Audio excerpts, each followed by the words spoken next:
আমি ক্ষুদ্র মানুষ, আমার বিবেচনায় যখন এই সমাজ নিয়ে সামান্য চিন্তা করার সুযোগ পাই, তখন আমি দেখি যে সমাজের দুইটা অংশ সামগ্রিক সমাজকে নিয়ে ভাবতে বাধ্য হয়। আমাদের দেশ এবং সমাজ খুব বেশি আগের ইতিহাস আমাদের সামনে তাজা না থাকলেও ব্রিটিশ থেকে পরবর্তী স্বাধীনতা অর্জন, পাকিস্তান থেকে বাংলাদেশের স্বাধীনতা অর্জন, এই দুইটা ছিল আমাদের ইতিহাসের গুরুত্বপূর্ণ চ্যাপ্টার। রাজনীতি একটা দেশের গতি এবং নীতি নির্ধারণ করে। ইতিহাসের এই পথ পরিক্রমায় আমাদের দেশের রাজনীতিবিদরা জনগণের প্রত্যাশা পূরণে সক্ষম হননি। আমরা শ্রদ্ধার সাথে বলবো, সবাই যার যার দৃষ্টিভঙ্গি এবং জায়গা থেকে চেষ্টা করেছেন, কিন্তু জনগণ দুইবার স্বাধীন হওয়ার পরেও স্বাধীনতার প্রত্যাশিত যে পাওনা তাদের ছিল সেটা তারা অর্জন করতে পারেন। যে অতীত দিনগুলোতে এই জাতিকে যেভাবে যে জায়গায় আটকে ফেলা হয়েছিল, হাতগুলাতে হ্যান্ডকাপ লাগিয়ে দেওয়া হয়েছিল, পায়ে বেড়ি পরানো হয়েছিল, মুখে তালা ঝুলানো হয়েছিল, এই সংস্কৃতিটা আসলে সবাই মিলে খতম করে ফেলতে হবে। এটা রাখা যাবে না। আমরা আসলে এমন একটি সমাজে বসবাস করি যেটা বহুমুখী বৈচিত্র্যে পরিপূর্ণ। ছোট্ট একটি দেশ, বিপুল সংখ্যক মানুষের এখানে বাস। বিশ্বে এমন আর একটি দেশ নেই যে দেশে এরকম ঘনবসতিপূর্ণ সমাজ রয়েছে। 18, 19, 17 যাই বলি, এত কোটি মানুষের এরকম দেশের সংখ্যাও খুব কম। চীন একটা ঘনবসতির দেশ, কিন্তু আমাদের মতো নয়। এই দেশে আল্লাহ তাআলা সম্পদও দিয়েছেন, আবার এই দেশের অনেক চ্যালেঞ্জও রয়েছে। এই চ্যালেঞ্জ এবং সম্পদকে সমন্বিত করে আমাদের প্রিয় সমাজকে, দেশকে, জাতিকে সামনের দিকে এগিয়ে নেওয়ার জন্য সমাজের যে কয়েকটি গুরুত্বপূর্ণ স্তম্ভ, এর মধ্যে সাংবাদিকতার জগৎটা বিশেষ গুরুত্বের দাবি রাখে। আমি ক্ষুদ্র মানুষ, আমার বিবেচনায়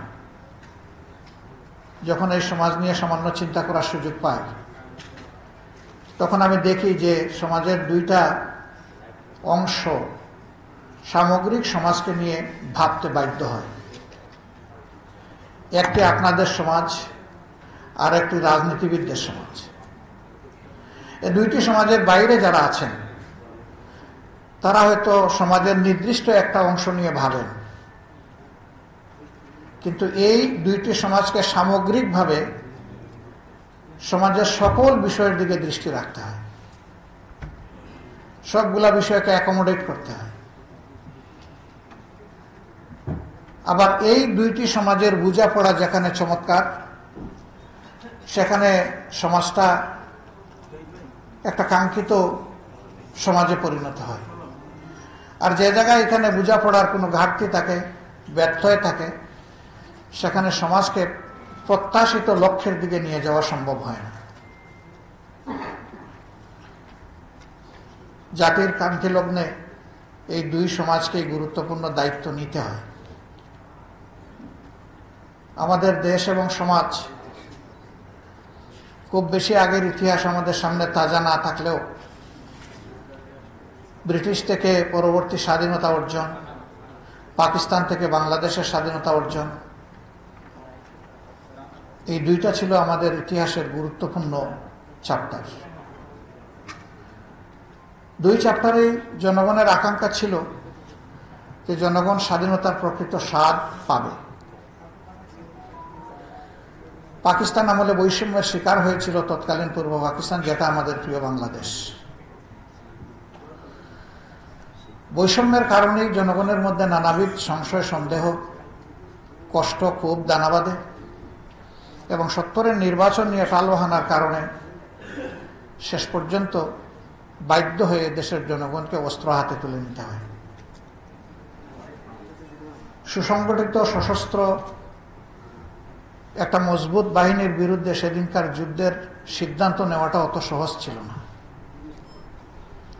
কিন্তু বাস্তবতা এদেশের জনগণকে ওই জায়গায় নিয়ে গিয়েছিল। আমরা এই মুহূর্তে গভীর শ্রদ্ধার সাথে স্মরণ করছি বাংলাদেশের স্বাধীনতা যুদ্ধে যারা মুক্তিযোদ্ধা হিসাবে, যুদ্ধের সংগঠক হিসাবে এবং সামনের সারিতে থেকে যুদ্ধের ময়দানে নেতৃত্ব দানকারী হিসাবে সেদিন যারা অংশগ্রহণ করেছিলেন তাদের প্রতি আমি গভীর শ্রদ্ধা নিবেদন করছি, এবং বিশেষভাবে রাজনীতিবিদদের কাছে। রাজনীতি একটা দেশের গতি এবং নীতি নির্ধারণ করে। ইতিহাসের এই পথ পরিক্রমায় আমাদের দেশের রাজনীতিবিদরা জনগণের প্রত্যাশা পূরণে সক্ষম হননি। আমরা শ্রদ্ধার সাথে বলবো, সবাই যার যার দৃষ্টিভঙ্গি এবং জায়গা থেকে চেষ্টা করেছেন, কিন্তু জনগণ দুইবার স্বাধীন হওয়ার পরেও স্বাধীনতার প্রত্যাশিত যে পাওনা তাদের ছিল সেটা তারা অর্জন করতে পারেন। এই অর্জনের পথে স্বাধীন মিডিয়া একটা গুরুত্বপূর্ণ বিষয়, কিন্তু 53 বছরের যাত্রাপথে মিডিয়া বারবার বিভিন্ন ধরনের বাধা এবং চাপের মুখে পড়েছে। অদৃশ্য শক্তি, উপরের অর্ডার, উপরের চাপ, এই শব্দগুলো আমাদের সমাজে বহুল পরিচিত। অনেক সময় খোলা হাটটাও বন্ধ হয়ে যায়, অনেক সময় ঠোঁট চালু আছে কিন্তু একটা অদৃশ্য তালা সেখানে পড়ে যায়, যার কারণে খোলা মনে সাংবাদিকরাও এই জাতির জন্য যা প্রয়োজন, ওয়াচ ডগ হিসাবে তাদের যে মতামত, নিউজ এবং ভিউজ, দুইটাকে তারা ডেসপারেটলি তুলে ধরতে পারেননি, বারবার বাধা এসেছে। অনেক ব্যাপারে আমরা কনসার্ন নিয়ে তাদের সাথে শেয়ার করেছি, ওই কথাগুলোই তারা আমাদেরকে বিভিন্ন সময় বলেছে। এটা খুবই দুঃখজনক। অথচ সকল সরকারই একটা কথা বলেছে যে আমাদের দেশে সাংবাদিকতার জগৎ স্বাধীন। এটা ছিল বাইরের ঘোষণা, ভিতরের চিত্র আপনারা আমার চেয়ে ভালো জানেন। আমরা এই ধরনের একটা ভয়ের সংস্কৃতি যেখানে লেগে থাকে, সেই সংস্কৃতিতে একটা দেশ স্বাচ্ছন্দ্যে সামনে এগিয়ে যাবে আর তার জনগণকে স্বস্তি দিবে, এটা অসম্ভব ব্যাপার বলে মনে করি। জাতীয় স্বার্থ, দেশের স্বার্থ, কোনো দলকে নয়, ব্যক্তিকে নয়, গোষ্ঠীকে নয়, আমাদের সাবজেক্ট যদি আমাদের জাতি এবং দেশ থাকে, তাহলে আশা করি যে এই ক্ষেত্রে জাতি বেশি লাভবান হবে এবং সাংবাদিকরা অর্থবহ ভূমিকা পালন করতে পারবেন। যে অতীত দিনগুলোতে এই জাতিকে যেভাবে যে জায়গায় আটকে ফেলা হয়েছিল, হাতগুলাতে হ্যান্ডকাপ লাগিয়ে দেওয়া হয়েছিল, পায়ে বেড়ি পরানো হয়েছিল, মুখে তালা ঝুলানো হয়েছিল, এই সংস্কৃতিটা আসলে সবাই মিলে খতম করে ফেলতে হবে, এটা রাখা যাবে না। সমাজে যারা শাসন ক্ষমতায় যাবেন তারা যেন প্রভু বনে না যান, আর নাগরিকদেরকে তারা যেন তাদের অধীনস্থ দাস মনে না করেন, বরঞ্চ নাগরিকদের দেওয়া কর্তব্য পালনে তারা বাধ্য এবং নাগরিকদের কাছেই তাদের জবাবদিহি করতে হবে, সেই অনুভূতি সৃষ্টি হবে। সেটা আমরা দোয়া করি আল্লাহর দরবারে।